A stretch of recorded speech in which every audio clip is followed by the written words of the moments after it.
A função oxigenada dessa aula é a função ácido carboxílico. Vamos relembrar aqui que o oxigênio ele é capaz de fazer duas ligações e na função ácido carboxílico a gente vai ter a presença de dois átomos de oxigênio. Então olha só, o carbono vai fazer duas ligações com um átomo de oxigênio e também vai fazer uma ligação com uma hidroxila. Lembrando que como o oxigênio faz duas, esse oxigênio aqui está ligado a um hidrogênio e a um carbono. Para o carbono falta só mais uma ligação, né, para ele completar as 4 que ele tem direito.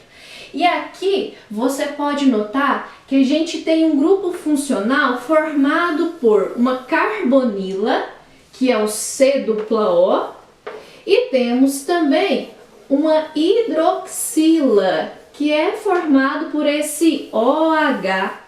Então a gente tem no ácido carboxílico a formação de um grupo funcional novo. No ácido carboxílico, como temos a carbonila e a hidroxila juntas, o grupo funcional vai ser o grupo carboxila.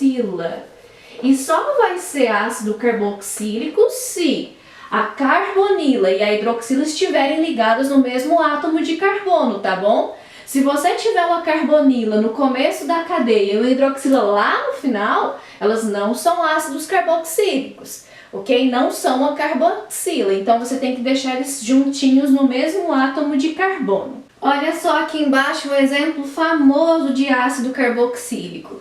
A gente tem a presença da carbonila e a hidroxila ligados no mesmo átomo de carbono. E aqui a gente tem o ácido acético. Esse é um nome vulgar da substância. Você deve conhecer essa substância aqui, eu disse que ela é muito famosa, né? Você deve conhecer ela por vinagre. Então, a substância que dá origem ao vinagre é essa substância aqui.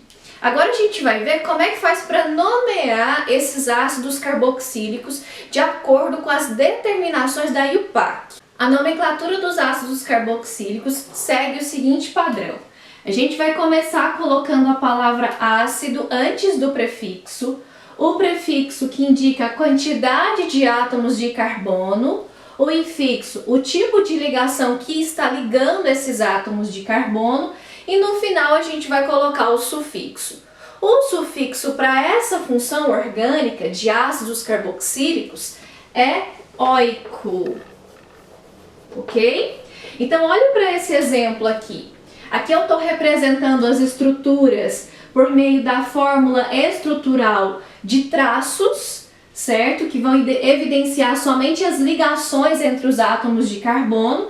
E aí você tem que lembrar que cada pontinha representa um átomo de carbono. A gente já consegue ver a presença do grupo carboxila aqui, identificando essa substância como uma substância da função ácido carboxílico. Então eu já vou colocar a palavrinha ácido antes.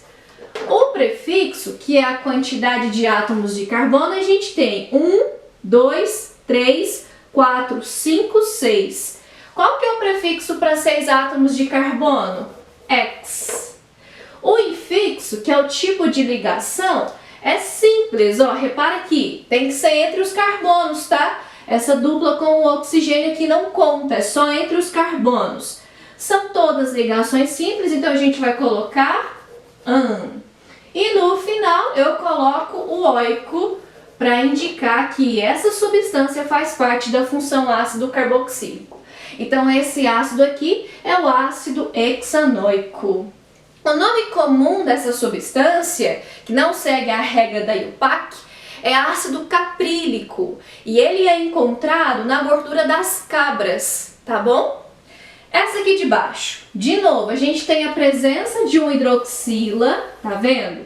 Então a gente tem ali uma hidroxila, não, uma carboxila. A gente tem a presença então de um ácido carboxílico e esse ácido carboxílico contém 1, 2, 3, 4, 5, 6, 7, 8 átomos de carbono, então eu vou usar o prefixo oct. As ligações entre os átomos de carbono são todas ligações simples, então eu vou usar o infixo -an e para terminar o sufixo -oico, que todos os ácidos carboxílicos têm que ter. Esse aqui é o ácido octanoico. Os ácidos carboxílicos dão origem aos ácidos graxos. Ácidos graxos são ácidos carboxílicos de cadeia longa. O que classifica uma cadeia como longa? Quando ela tem uma quantidade de carbonos superior a 4, essa cadeia é classificada como cadeia longa. Então, ácidos carboxílicos de cadeia longa com número par de átomos de carbono. Então, aqueles ácidos carboxílicos com 6, 8, 10, 12 átomos de carbono são classificados como ácidos graxos. Os ácidos graxos são as gorduras do modo como nós conhecemos. E esses ácidos graxos são substâncias lipofílicas, porque gordura é apolar e se dissolve muito melhor na própria gordura do que na água, ok? Então todos os ácidos graxos são lipofílicos e podem ser classificados como monoinsaturados, que são aqueles que só vão ter uma ligação dupla, poliinsaturados, que vão ter mais de uma ligação dupla. E aí esses ácidos graxos, eles podem ser encontrados tanto na gordura de origem animal quanto vegetal, tá bom? Ou a gente pode ter também, para terminar aqui nossa classificação de gorduras, gorduras saturadas, que são aquelas que não têm ligações duplas, só vão ter ligações simples entre esses átomos de carbono que compõem o ácido graxo. As propriedades dos ácidos carboxílicos seguem basicamente aquela mesma regra que eu já passei para vocês quando falei das outras funções orgânicas. Quanto maior o tamanho da molécula, e aí considerando que você está aumentando a parte hidrocarbonada da molécula, né? Aquela parte que tem carbono e hidrogênio, maior vai ser a massa molecular. E como você tem uma massa molecular ou massa molar maior, você também vai ter que fornecer mais energia para essa substância passar do estado líquido para o estado gasoso. Então aumenta o tamanho, aumenta a massa, aumenta a temperatura de ebulição. Se você aumenta então a parte hidrocarbonada da cadeia de ácido carboxílico, você vai diminuir a polaridade da cadeia, porque a parte hidrocarbonada é sempre apolar. Então aumenta essa parte, diminui a polaridade e consequentemente diminui a solubilidade em água, mas aumenta a solubilidade em gordura, como a gente já viu para os ácidos graxos. Agora, se você aumenta o número de hidroxilas, que faz parte da função do grupo funcional que compõe os ácidos carboxílicos, aí você vai aumentar a polaridade da molécula e vai aumentar a capacidade dessa molécula de se dissolver em água. Então aumenta a polaridade e aumenta também a hidrofilia dessa molécula. As moléculas de ácido carboxílico, na parte hidrocarbonada, vão realizar interações muito fracas, que são conhecidas como interação de Van der Waals. Agora, essa parte que tem a hidroxila, justamente por ter a hidroxila, vai realizar interações de hidrogênio com outra parte, com outra molécula que também tem hidroxila. Então, a molécula de ácido carboxílico é capaz de fazer essas duas interações.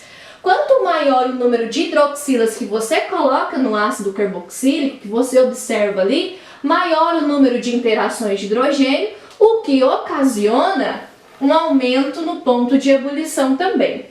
Agora, se o ácido carboxílico for um monocarboxílico, só tem uma carboxila, então você vai ter só uma interação de hidrogênio sendo provocada ali por essa hidroxila aqui. Um ponto importante no estudo sobre os ácidos carboxílicos são as reações das quais ele consegue participar. Os ácidos carboxílicos, como o nome já diz, têm um pH menor do que 7. É uma substância classificada como ácida. Libera H+, pH menor que 7. Isso é característica de todos os ácidos, tá bom? E eles podem participar de reações de neutralização. O que é uma reação de neutralização? Quando um ácido reage com uma base, há formação de sal e água. Mesmo que esse ácido seja um ácido orgânico, que é o caso dos ácidos carboxílicos. Aqui eu vou demonstrar para vocês uma reação de neutralização que também pode ser chamada de reação de saponificação, que é a reação de produção de uma molécula de sabão. Como assim? Quando a gente utiliza um ácido graxo, ou seja, um ácido carboxílico de cadeia longa, com números pares de átomos de carbono, esse ácido graxo, essa gordura, vai reagir com a soda e vai formar uma molécula de sabão. Então, a soda, que é a nossa base, e aqui eu tenho um ácido, que é o ácido graxo. Essa hidroxila aqui da base vai se ligar ao hidrogênio que todo o ácido libera quando está dissolvido em meio aquoso e vai formar uma molécula de água. Essa reação de neutralização é comum. Sempre há formação de água, porque as bases liberam hidroxila e os ácidos liberam H+. Então eles se unem e formam a água.